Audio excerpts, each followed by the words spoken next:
Shalom, eu gostaria de compartilhar com você hoje uma pequena palavra que o Senhor colocou no meu coração para você que está aí procurando uma fórmula para que seu casamento possa ser bem-sucedido, para que você possa ter um relacionamento matrimonial feliz. Eu vejo hoje muitas pessoas buscando uma fórmula para obter um casamento mais bem-sucedido, um casamento feliz, porque eu acredito que a maioria das pessoas, quando se casam, elas casam pensando em ter um casamento feliz. E aí, quando surgem as dificuldades, ela começa a desanimar, desistir, não sabe o que fazer. Então, eu gostaria de compartilhar com você um pouquinho daquilo que a Bíblia diz sobre o que é o verdadeiro casamento. Hoje nós vemos muitas pessoas correndo atrás de psicólogos, psiquiatras, psicanalistas, também de autoajuda nesse sentido para poder ter um casamento melhor, para aprender como se relacionar com seu marido, ou o marido se relacionar com a sua esposa. E a gente vê as pessoas hoje buscando recursos lá fora para poder saber como ter esse casamento que faça com que essa pessoa seja realizada. Mas nós podemos entender que um relacionamento entre marido e mulher, para que ele possa ser bem-sucedido, ele precisa estar baseado na palavra de Deus. As Escrituras, elas já são para nós as instruções de Deus para que nós possamos ter sucesso em todo o caminho da nossa vida, não somente no casamento, mas como pessoas, como profissionais, como pai, como mãe, como filho, como servos de Deus. A Bíblia, ela é o manual para a nossa vivência. É a instrução de Deus para nós. Mas eu queria trazer, baseado na palavra de Deus, aquilo que Deus deseja para o seu coração. Eu sei que hoje nós temos, muitos recursos, cursos, para a gente poder ter um bom relacionamento com o nosso marido, com o nosso esposo, com os nossos filhos. E eu fico, às vezes, pensando, porque as pessoas vêm buscando métodos para poder ter uma vida feliz conjugal, uma vida de família feliz. Mas a Bíblia, ela é o método certo para nós. Se nós obedecermos diligentemente a palavra de Deus, com certeza nós seremos bem-sucedidos. E eu vejo aqui na palavra de Deus que a primeira ordem para um casamento feliz, ela está na própria criação de Deus. Quando nós lemos em Gênesis, Bereshit, capítulo 2, 23 e 24, vamos ler? Está escrito assim: a pessoa do sexo masculino disse: até que enfim, esta é osso dos meus ossos e carne da minha carne. Ela deve se chamar mulher, que em hebraico é Ishá, porque foi tirada do homem, que em hebraico é a palavra Ish. Essa é a razão de o homem deixar pai e mãe e se unir à sua esposa, e eles se tornarão uma carne. Então, a primeira ordem que eu vejo aqui, eu até fiz uma anotaçãozinha aqui para eu não me perder nas minhas palavras. A primeira ordem de Deus é que, sem esta observância desse texto, nosso relacionamento conjugal, ele não dará certo. Quando Deus criou o homem e a mulher, ele criou com um propósito. E nós precisamos entender esse propósito. E a primeira coisa aqui que você, mulher, precisa lembrar sempre é que nós fomos tiradas do homem. Então, isso fala de dependência. Mas hoje, muitas mulheres, elas não querem ter essa dependência de marido. Elas não querem um casamento onde elas dependem do seu esposo financeiramente, dependem deles para tomar atitudes. Então, o que nós podemos ver? Que essas mulheres, elas querem viver uma vida independente, uma vida livre. Elas querem ser livres no seu casamento. Mas a palavra de Deus nos instrui aqui que a mulher, ela foi tirada do homem. Por isso ela precisa do homem. Ela precisa do homem para várias coisas. A primeira delas é para ser amada. A Bíblia deu uma ordem para o homem, que o homem deve amar a sua mulher. E a mulher submeter-se a este amor do seu marido. Então, nós podemos ver que a mulher também ela é dependente do homem, porque o homem traz a proteção. Ele é a proteção para a mulher. A mulher se sente segura quando ela tem um marido que está edificado na palavra de Deus, um homem que serve a Deus, um homem que tem o temor de Deus. Essa mulher, ela se sente segura. Com certeza, muitas mulheres precisam viver uma vida independente porque elas não têm um casamento feliz. Elas não têm um bom marido. Elas não têm um marido que serve ao eterno. Elas têm um marido voltado para, muitas vezes, o adultério, para os vícios. Um marido que não traz o cuidado do lar, porque o papel do homem é proteger, é amar, é zelar pela sua esposa. Assim como Yeshua disse, que ele ama a sua querrilá, a sua igreja. O homem também deve cuidar da mulher. Mas o problema é que muitas vezes esse homem não está posicionado naquilo que a palavra está dizendo. Ele também precisa lembrar que a mulher saiu dele e que ela é parte dele. E se ele não cuida dela, ele está maltratando uma parte de si mesmo. Ele não está zelando pelo seu próprio corpo, porque a mulher, ela é parte do corpo do homem. Então, quando ele maltrata essa mulher, quando ele bate nela, quando ele xinga ela, ele está dando a ela liberdade mesmo de ser independente, de ser livre, porque mulher nenhuma quer se submeter aos maus tratos. Mas quando o homem entende que essa mulher, ela faz parte da vida dele, porque aqui está dizendo que ela foi tirada do homem, então significa que o homem tem que zelar pela esposa, porque é como se ele estivesse zelando por uma parte dele mesmo, cuidando dele mesmo. E quando ele maltrata essa mulher, ele está maltratando a si mesmo. Então, assim como a mulher precisa entender que ela foi tirada do homem, e por causa disso ela depende do homem, ela precisa do homem, ela precisa da companhia dele, do zelo dele, do amor dele, do cuidado, da proteção. O homem também precisa entender que aquela mulher é parte da vida dele, é carne da sua carne, como a Bíblia diz. E ele deve cuidar dela como se estivesse cuidando de si mesmo. Mas a palavra hebraica para homem é a palavra ish. E a palavra hebraica para mulher é isha. Então nós podemos ver que o Eterno ele colocou uma letra a mais no nome mulher. Por quê? Para mostrar que a mulher depende do homem e que ele também depende dela. Nós precisamos prestar atenção nos ensinamentos da Torá, da palavra de Deus. Mas é interessante que no versículo 24 diz que essa é a razão de o homem deixar pai e mãe e se unir à sua mulher e eles se tornarão uma só carne. Aqui está falando que esse é o motivo do homem deixar pai e mãe e se unir à sua mulher. Então, qual é a primeira ordem do Eterno para um casamento bem-sucedido? Aqui está nos ensinando que o homem deve deixar o pai e a mãe. Deixar não significa abandonar. Mas é tão interessante que se nós olharmos aqui para esse contexto, por que Deus falou isso com Adão e Eva? Por que ele direcionou essa palavra a ele?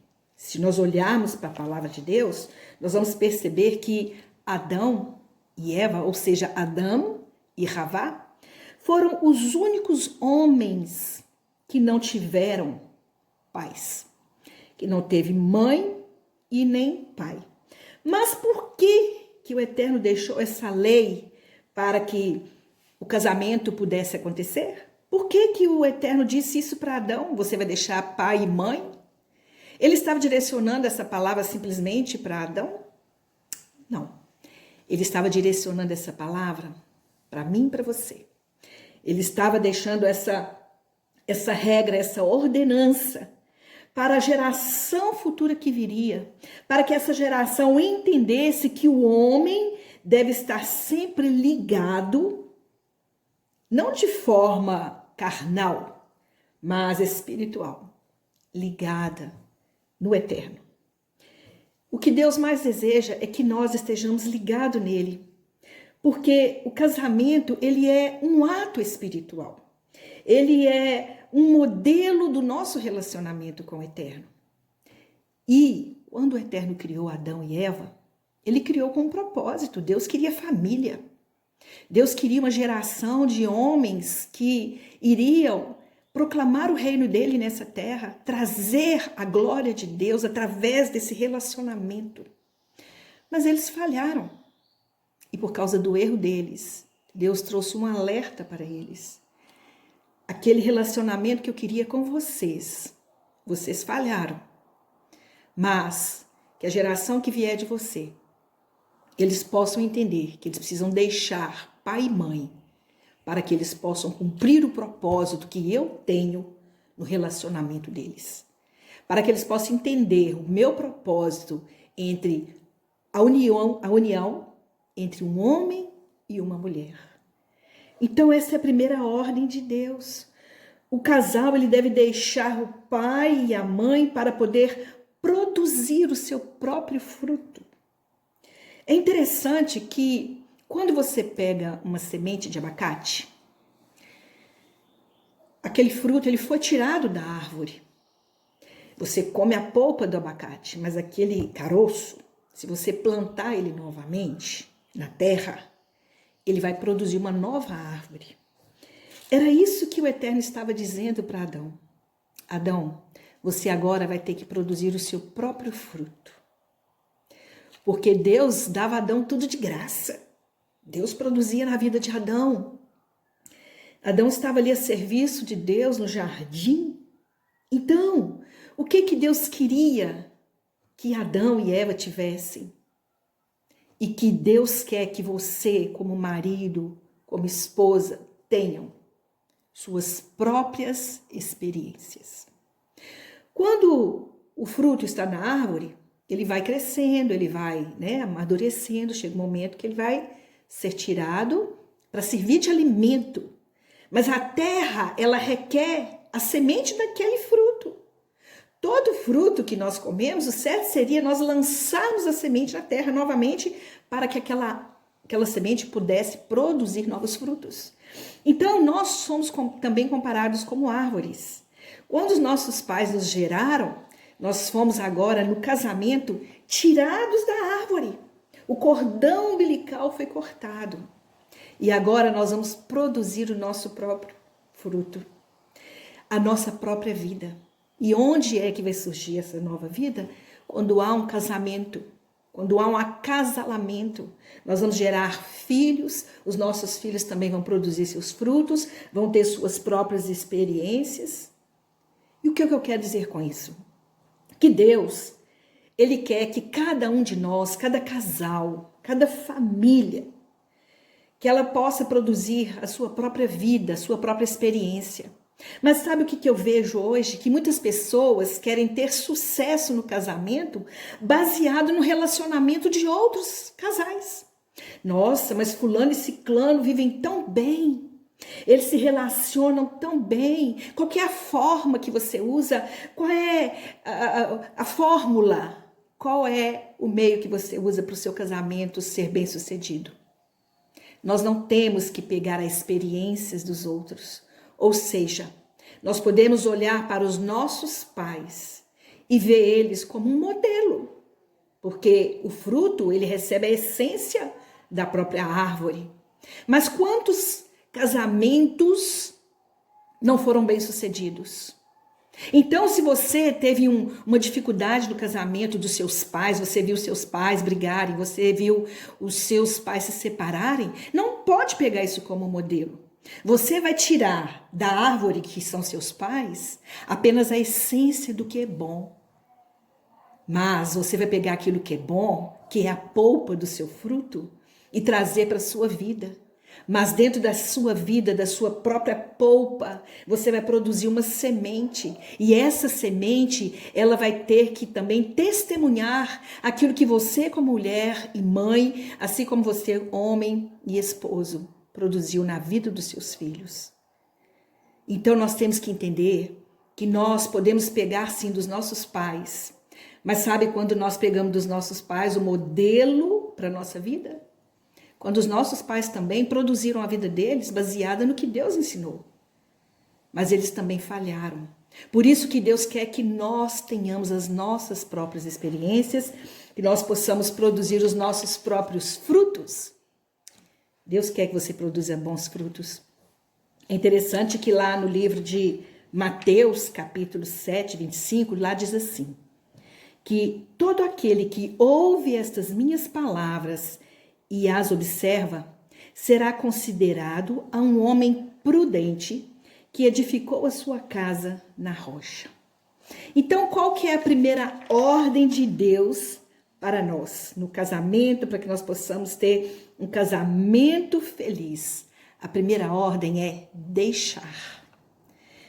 Talvez esse pai e mãe não é o pai e mãe natural, não. Pode ser muitas coisas que a gente precisa deixar. Aquilo que te prende, aquilo que ainda você está aliançado, nós precisamos deixar para produzir a nossa própria vida. Pense aí naquilo que você ainda não abandonou. Tem muitos filhos que ainda vivem na dependência dos pais financeiramente, que vivem nos conselhos. Tudo bem, os pais podem aconselhar, mas nós precisamos entender que é necessário deixar para produzir.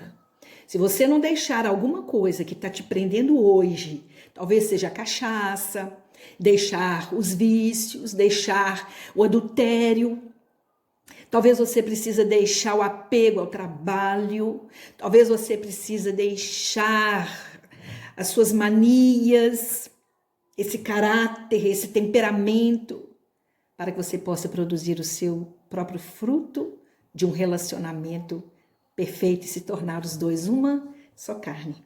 Mas aqui Yeshua também nos instrui, ele nos dá uma segunda ordem aqui, para que o nosso casamento possa ser bem sucedido.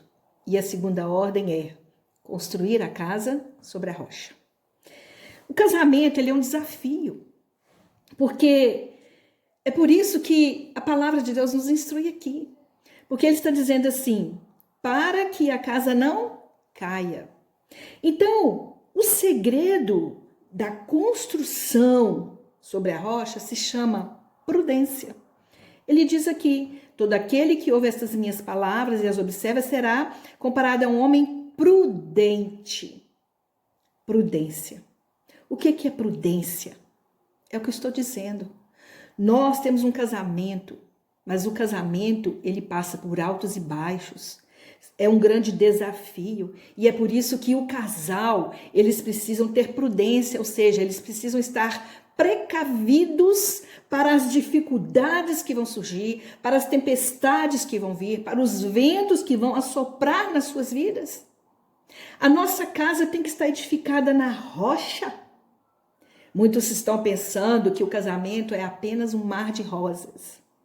O problema é que quando o vento vem, ele destrói a rosa, as pétalas vão cair, aí o casal se abala, cada um começa a colocar o seu pensamento, sua posição, sua condição, e aí vem os desacertos, vem as brigas, vem às vezes a traição, aí cada um começa a mostrar o seu temperamento, o seu lado fraco, e o relacionamento acaba. Por isso que tem que haver prudência. Nós não podemos casar achando que tudo vai ser mil maravilhas, porque o casamento é uma construção. A base começa na rocha, que é o alicerce. E onde está essa prudência? Como nós podemos usar essa prudência? O próprio Yeshua está dizendo aqui. Ele diz, todo aquele que ouvir, Shema Israel, Adonai Eloheinu, Adonai Echad. Ele está dizendo, todo aquele que ouvir as palavras, as minhas palavras. E quais palavras são as palavras de Yeshua? são as suas leis, são os mandamentos de Deus. Um casamento, ele é uma aliança. E uma aliança, ela tem regras. As duas partes precisam cumprir o seu papel. Quando não há esse cumprimento da minha vida como esposa, do meu marido como marido, não vai dar certo. E o nosso relacionamento não é um tipo de relacionamento com Deus? Deus deixou leis e mandamentos. Quando nós olhamos para a Torá, para a palavra de Deus, e trazemos ela para a nossa própria vida, e passamos a praticar os mandamentos de Deus, pode ter certeza, o seu casamento vai dar certo. E quando o vento vier, quando a terra se abalar, você vai permanecer firme. Por quê? Porque você está na rocha. A rocha é o próprio Yeshua, o nosso Messias. E ele é quem? Ele é a própria lei. Ele é a palavra de Deus que fez carne.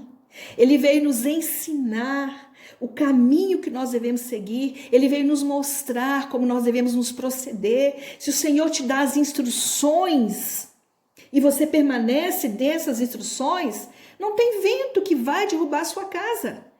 Nós podemos ver quando uma pessoa vai construir uma casa, primeiro ela adquire ali o terreno. Ela prepara o terreno tem que estar com uma base.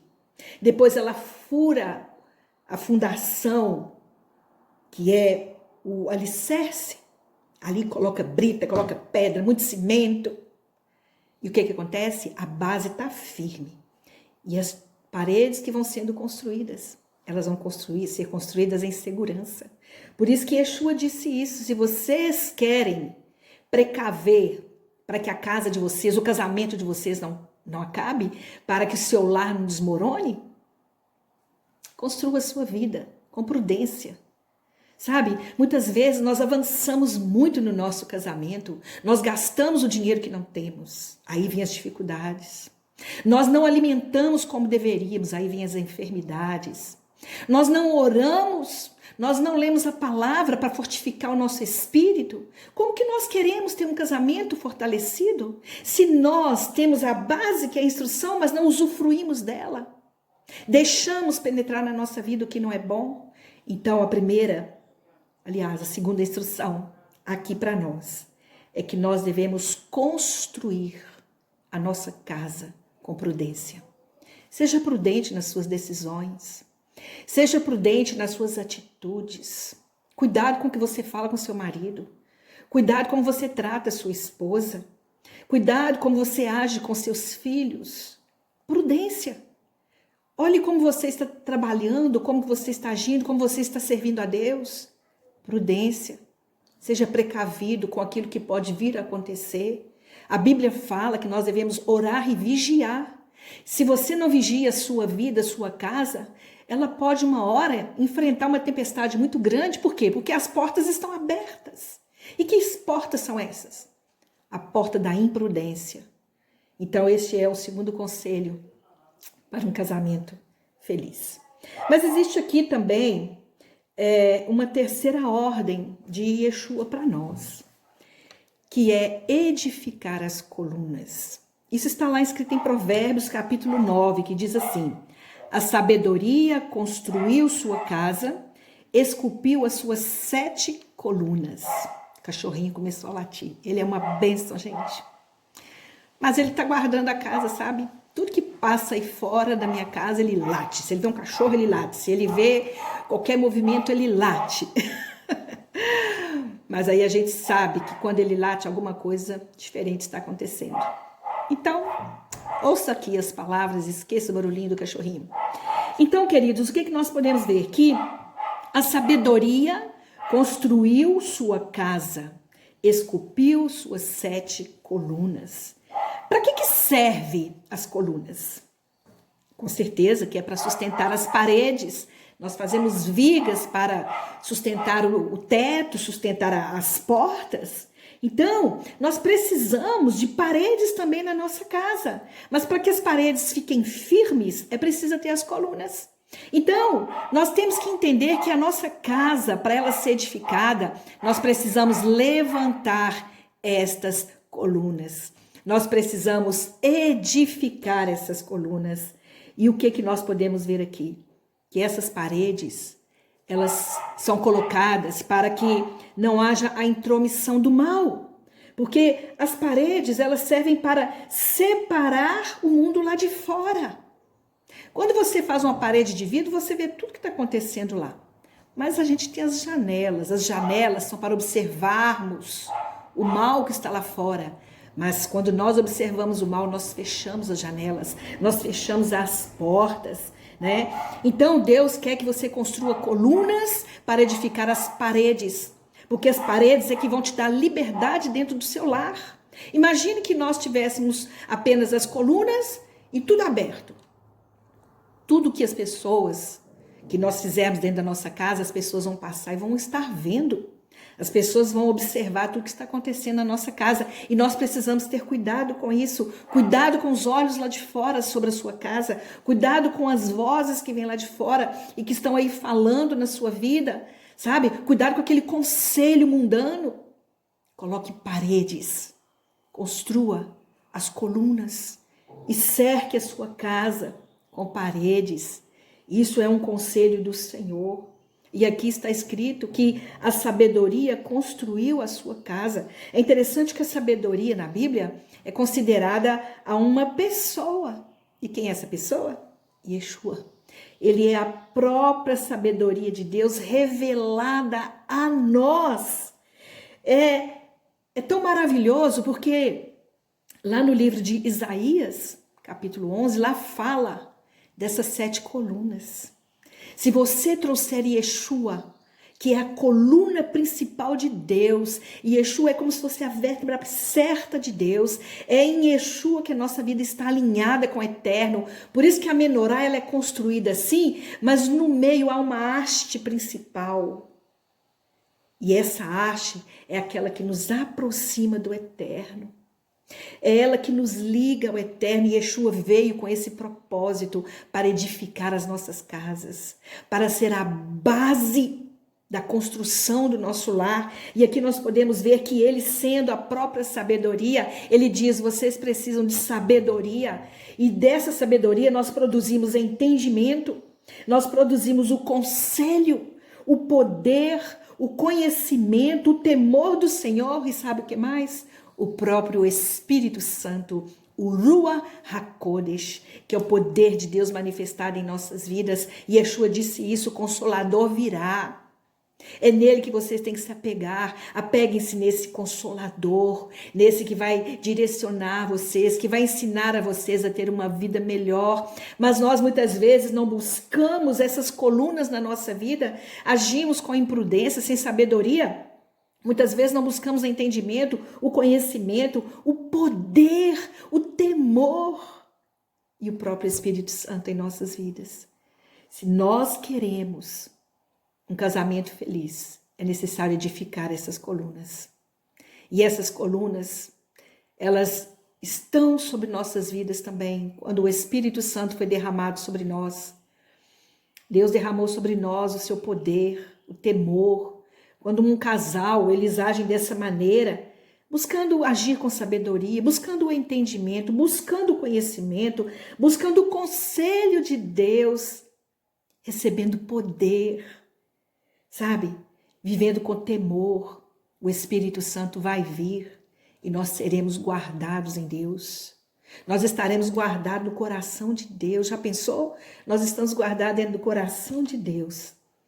Então, queridos, fica aí mais um conselho para nós. Essa terceira ordem de Deus, edificar as colunas. Mas há uma quarta ordem, que é a última que eu quero deixar. Que nós precisamos servir a Adonai juntos. Um casal que não serve a Deus juntos não dá certo. Aqui nós podemos ver que Deus, ele tem um propósito para o casamento. E o propósito do casamento é servir a Ele juntos. É quando o casal lê a palavra, ora, educa os filhos, busca o conhecimento de Deus para tudo aquilo que vai fazer. Então nós podemos ver, a exemplo aqui na palavra de Deus, o chamado de Abraão. Abraão, Deus disse para ele assim, ó, deixa eu achar aqui. Gênesis capítulo 12. Adonai disse a Abrão, saia do seu país, afaste-se de seus parentes e da casa de seu pai e vá à terra que eu mostrarei a você. Farei de você uma grande nação, eu o abençoarei, engrandecerei seu nome e você será uma bênção. Olha a promessa que Deus tem para nós. Essas mesmas palavras que o Senhor disse a Abraão, ele disse para Adão, ele falou assim, saia dessa terra de pecado, saia, afaste-se do mal, ou seja, deixe seu pai, sua mãe, e agora eu vou te mandar, Adão, para um lugar que eu vou te mostrar. E foi assim que o Senhor fez. Adão precisou de sair do jardim do Éden para que ele pudesse ter suas próprias experiências. Ali ele vivia na dependência de Deus. Ali ele vivia no prazer, mas Deus falou, Adão, agora você vai ter que produzir suas próprias experiências. Você vai ter que enfrentar os desafios do relacionamento. Eu tinha tudo preparado para você, Adão, mas você errou. Então, queridos, o salário do pecado é a morte. Nós vivemos hoje casamentos ruins por causa do pecado. Porque vem adultério, vem mentira, um monte de coisa que infiltra na nossa vida e faz com que os nossos relacionamentos se tornem ruins. E não digo só no casamento, não. Relacionamentos de amizades, da parentela, dos amigos, muitas vezes desmorona, porque nós não estamos dentro da verdade de Deus. Então fica aqui para nós essa quarta ordem. Servir a Adonai juntos. Esse é o propósito de Deus. Porque ele vai fazer de nós uma nação. Olha, de Abraão, Deus formou uma nação. De você, Deus pode formar uma nação. Filhos e filhas abençoados, edificados, porque ele diz aqui que engrandecerá o seu nome. Ou seja, quando nós servimos ao Eterno, o nosso nome será conhecido. Está vendo aquela família ali? Aquela família honra a Deus. Eles são assim, assim, assim. Nós seremos testemunhas de Deus na terra por causa do nosso comprometimento com o Eterno. Então faça do seu casamento um lugar de edificação do reino de Deus. Não case por casar, para ser feliz, não case com esse propósito, mas case com o propósito de engrandecer o reino de Deus, de trazer o reino de Deus até nessa terra, como Deus deu aqui a Abraão. Ele disse, "Se tu uma bênção." Ele não disse para ele simplesmente viver uma vida regalada. Ele disse, você será uma bênção. Nós precisamos ser uma família abençoada. Nós precisamos ser um marido abençoado, uma esposa abençoada. O que significa isso? É estar à disposição do reino de Deus. E assim nós seremos uma bênção para todos. Então fica aqui o nosso conselho para vocês. Eu tenho 37 anos de casada. E posso dizer que o meu casamento é uma escola. Eu aprendi muitas coisas nesses anos todos de casada. E uma coisa eu tenho certeza, não me arrependo de ter casado. Não me arrependo das dificuldades, das lutas, porque tudo isso serviu como experiência. E hoje já, aproximando aí dos meus 60 anos, eu posso olhar para trás e ver que valeu a pena os desafios do relacionamento conjugal. Valeu a pena, porque desse relacionamento eu pude gerar filhos abençoados, netos maravilhosos, e agora Deus preparou um lugarzinho para eu poder viver feliz com a minha família e servindo ao Senhor, porque esse é o centro da nossa vida. Deus tem que ser o centro de tudo. Prioridade. Priorize Deus na sua vida. Coloque Deus no centro do seu casamento. Um casamento para dar certo tem que ser homem, Deus, mulher. Fazendo assim, pode ter certeza que tudo vai dar certo e você terá um casamento feliz. Não um casamento perfeito, porque não existe. Perfeito é só Deus. Mas nós podemos nos aperfeiçoar a cada dia nas nossas experiências, podemos melhorar cada dia no nosso temperamento, nosso caráter, naquilo que nós estamos falhando. E com certeza, Deus no meio de tudo isso, nós teremos uma vida feliz E ser feliz não significa não ter problemas. Mas até no momento da dificuldade, o nosso coração se alegrará no Senhor. Que o Eterno te abençoe. Que Ele te guarde. Que Ele te dê um casamento muito feliz. Sucesso para o seu casamento, viu? É o meu desejo. Seja feliz no seu casamento. Com certeza, você se alegrará sempre. Um abraço para todos. Eu te abençoo em nome de Yeshua, o nosso Messias. Amém.